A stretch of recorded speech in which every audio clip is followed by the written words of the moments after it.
Study करने जा रहे हैं रेडियो एक्टिव एलिमेंट्स और रेडियो एक्टिव एलिमेंट्स का वेस्ट के बारे में जानेंगे। और ये भी नीट में यहाँ से भी क्वेश्चन बिलोंग होता है। My self Datta Shinde biology tutorials आपका स्वागत करता है। देखिए कि रेडियो एक्टिव वेस्ट किसे कहते हैं। मित्रों, ये आपने सुना होगा कि यूरेनियम, थोरियम, कई सारे और पीरियोडिक टेबल में भी आपने देखा होगा कि रेडियो एक्टिव मटेरियल्स की एलिमेंट्स के स्पेशल वहां पर जिक्र किया है। कई सारे रेडियो एक्टिव मटेरियल होते हैं, एलिमेंट्स होते हैं। तो वो एलिमेंट्स आप स्टडी करने से पहले ये लाइन क्या कह रहे हैं कि initially nuclear energy was held as non polluting way for generating electricity. पहले तो ये रेडियो एक्टिव एलिमेंट से ऊर्जा प्राप्त करते हैं, न्यूक्लियर एनर्जी कहते हैं। इसका पहले सभी ने स्वागत किया था क्योंकि ये नॉन पोल्यूटिंग वे है इलेक्ट्रिसिटी जनरेटिंग करने का। और later on it was realised that the use of nuclear energy has two very serious inherent problem. तो बाद में इसका परिणाम यह हुआ कि ये न्यूक्लियर एनर्जी के कई जन्मजात जैसे प्रॉब्लम्स है, बेसिक प्रॉब्लम्स है इस न्यूक्लियर एनर्जी के साथ। इसकी ही इस कंटेंट में चर्चा करने जा रहे हैं। तो रेडियो एक्टिव एलिमेंट्स के कई बाय प्रोडक्ट्स रिजल्ट होते हैं जब इसका यूज किया जाता है, फ्यूजन, फिशन और प्रोसेस भी की जाती है रेडियो एक्टिव मटेरियल्स पर। तो ये इंक्लूड होते हैं solid, liquid radio active waste, इसमें होते हैं न्यूक्लियर एनर्जी, ये होल्ड करती है टुगेदर न्यूक्लिया फॉर एटम और nuclear energy obtained from the nucleus of that radio active elements. तो यहाँ पर चर्चा करने जा रहे हैं कि ऐसे कौन से इनहेरिटेड प्रॉब्लम है या जन्मजात बेसिक प्रॉब्लम है ये न्यूक्लियर एनर्जी के साथ। तो यूरेनियम फ्यूल मोस्टली यूज किया जाता है न्यूक्लियर एनर्जी प्राप्त करने के लिए। आपने पढ़ा होगा कि यूरेनियम 235। तो ये uranium that because uranium atom split particle split apparently और इजीली होता है। और यूरेनियम ये कॉमन एलिमेंट है और ये रॉक्स में पाया जाता है वर्ल्ड वाइड में मोस्टली। हाउएवर ये स्पेसिफिक टाइप का यूरेनियम यूज किया जाता है न्यूक्लियर एनर्जी प्राप्त करने के लिए। नेक्स्ट देखेंगे कि कौन से ऐसे जन्मजात प्रॉब्लम है रेडियो एक्टिव न्यूक्लियर एनर्जी के साथ और न्यूक्लियर एनर्जी प्राप्त करने के लिए रेडियो एक्टिव एलिमेंट्स तो यूरेनियम जैसे यूज किए जाते हैं। तो देखिए कि पहला प्रॉब्लम है कि फर्स्ट एक्सीडेंटल लीकेज। ये एक्सीडेंटल लीकेज यहाँ पर भी ये न्यूक्लियर एनर्जी का पावर प्लांट लगाते हैं, ये वहां से न्यूक्लियर एनर्जी प्राप्त करते हैं। तो उस का पहला प्रॉब्लम पूरे विश्व में आया था इन 3 माइल आइसलैंड।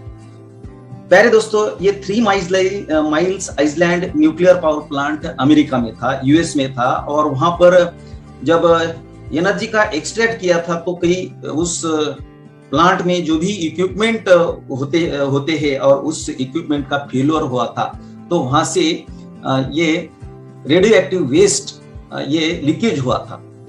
तो ये वही बात 3 माइल आइसलैंड की। और दूसरी सबसे बड़ी बात है चेरनोबिल इंसिडेंस। ये चेरनोबिल इंसिडेंस पहले रशिया में था, अभी फिलहाल ये रशिया का विभाजन होने के बाद यूक्रेन ये कंट्री में अभी फिलहाल है।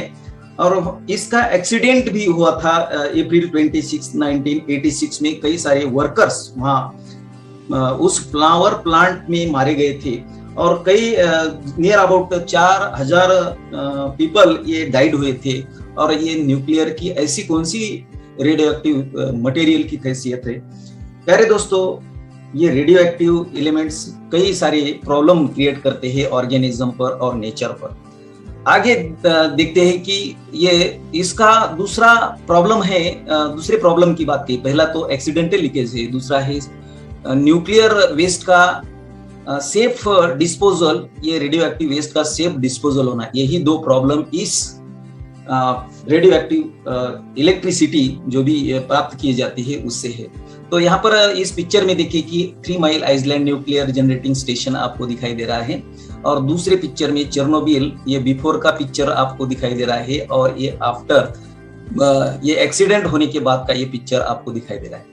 और ये चेरनोबिल ये पावर प्लांट ऐसा था ये पहले, और बाद में जब इसका एक्सीडेंट हुआ था तो इसका एक्सीडेंट में कई सारे लोग का मारे गए थे।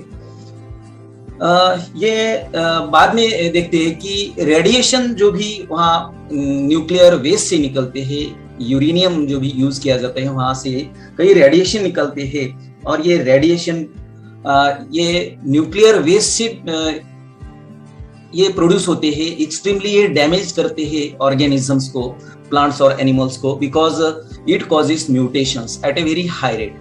यदि देखिए कि म्यूटेशन आपने पढ़ा होगा कि ये change in a DNA sequence, यहाँ पर देखिए कि ये नॉर्मल डीएनए सीक्वेंस की न्यूक्लियोटाइड की सीक्वेंस है ये डीएनए, और जब इसका रेडिएशन से कई अल्फा बीटा गामा ये रेडिएशंस इस पार्टिकल से ये बेहद खतरनाक होते हैं, और ह्यूमन या ऑर्गेनिज्म की बॉडी के अंदर जो भी डीएनए होता है उस डीएनए का म्यूटेशन करते हैं। तो म्यूटेशन का मतलब चेंज इन डीएनए सीक्वेंस, और that result from DNA कॉपिंग mistake होती है। और ये म्यूटेशन कब होता है कि यदि उस रेडियो एक्टिव रेडिएशन से आप बहुत कांटेक्ट में रहते हैं, तब ये सेल डिवीजन के दौरान एक्सपोजर आयोनाइजिंग रेडिएशन ये बेहद खतरनाक होते हैं, डीएनए का म्यूटेशन करते हैं ड्यूरिंग द सेल डिवीजन। और दूसरी बात देखिए कि at high dose nuclear radiation ये लीथल होते हैं, प्राणघातक होते हैं,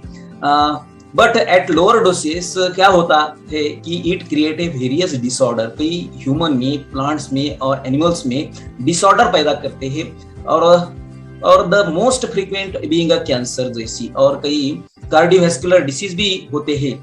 देखिए कि न्यूक्लियर रेडिएशन कब आप उस रेडिएशन के कांटेक्ट में आएंगे, जब न्यूक्लियर वेपन्स का एक्सप्लोजन करते हैं, न्यूक्लियर रिएक्टर का अभी आपने देखा होगा कि न्यूक्लियर रिएक्टर एक्सीडेंट भी होते हैं, वर्क प्लेस पर भी एक्सीडेंट होते हैं, उस न्यूक्लियर पावर प्लांट में हो या जहां पर भी यूज किया जाता है।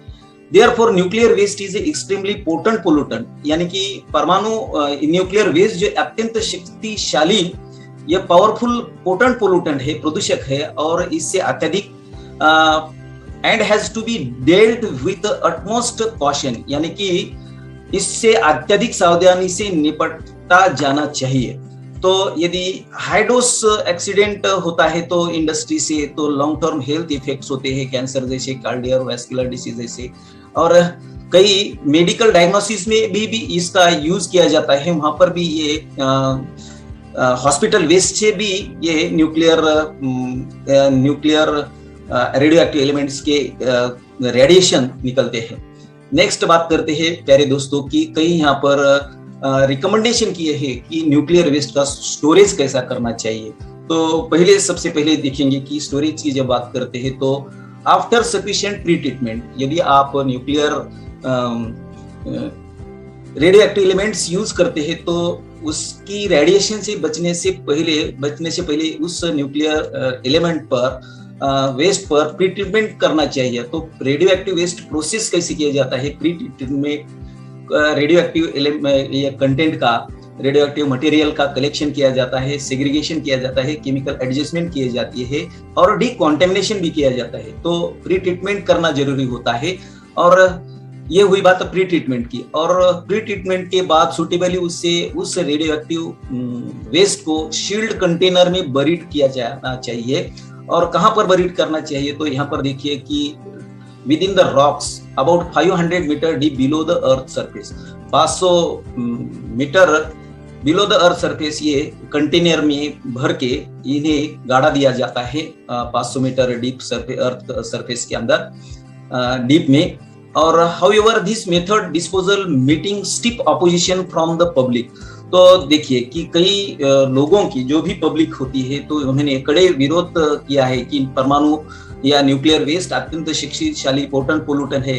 तो कैसे अपोजिशन हुआ? तो देखिए कि एक why do you think this method disposal is not agreeable to many people? लोगों ने इसका विरोध करने का कारण, सही कारण क्या है मित्रों? तो रेडियो एक्टिव मटेरियल इमिट करते हैं आयोनाइजिंग रेडिएशंस और पार्टिकल्स और कॉज करते हैं harmful effects to the living organism और प्लांट्स पर। तो it is not consider safe to bury radio active material deep in the soil, क्योंकि तो सॉइल के अंदर, जमीन के अंदर ये रेडियो एक्टिव मटेरियल का बेसिक क्या होता है, नेचर क्या होता है कि रेडिएशंस, बीटा पार्टिकल जैसे रेडिएशन, गामा रेज सारखी जैसे रेडिएशंस ये क्या करते हैं, एनवायरमेंट में ये आते हैं, तो ये नेचर इमिट होता है इस रेडियो एक्टिव मटेरियल का, and they would keep on emitting, हमेशा ये इमिट करते हैं रेडिएशन। दीज रेडिएशन पार्टिकल ये डेंजर होते हैं ग्रोइंग क्रॉप्स के लिए, अंडरग्राउंड वाटर के लिए और living organism. Because of this reason disposal is not agreeable to many people. तो ये यही कारण है सबसे महत्वपूर्ण। आगे बात यहाँ पर स्टॉप करते हैं मित्रों, इस वीडियो को आप अच्छी तरह से याद करें। Thank you for watching this video.